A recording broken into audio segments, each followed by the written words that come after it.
આણંદ જિલ્લાના રાસ અને ઉંદેલ સબ ડિવિઝન કચેરીના મકાનોનું લોકાર્પણ કરાયું.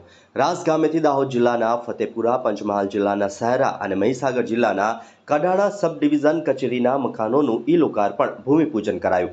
આણંદ જિલ્લાના બોરસદ તાલુકાના રાસ ગામેથી મધ્ય ગુજરાત વીજ કંપની લિમિટેડના રૂપિયા 6.49 કરોડના ખર્ચે તૈયાર થયેલ અને તૈયાર કરવામાં આવનાર વિવિધ પ્રકલ્પોનું નાણાં, ઉર્જા અને પેટ્રોકેમિકલ્સ વિભાગના કેબિનેટ મંત્રી કનુભાઈ દેસાઈએ આજે લોકાર્પણ અને ભૂમિપૂજન કર્યું હતું.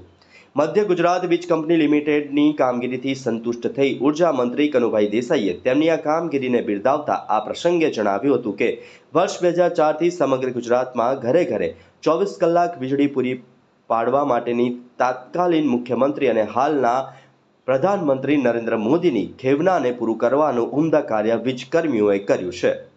આજરોજ રાસ ગામ ખાતે મધ્ય ગુજરાત વીજ કંપનીના ઘણા ઓફિસ બિલ્ડિંગો અને નવા નિર્માણ પામનારા બિલ્ડિંગોની ખાતમુહૂર્ત વિધિ કરવામાં આવી.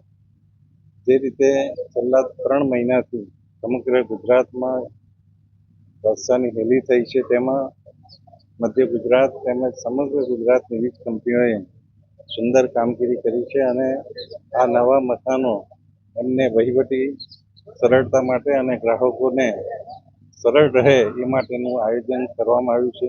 લગભગ 6 થી 7 કરોડના બિલ્ડિંગોનું લોકાર્પણ થશે અને 1 કરોડ 25 લાખનું એક બીજું મકાનનું ખાતમુહૂર્ત થશે.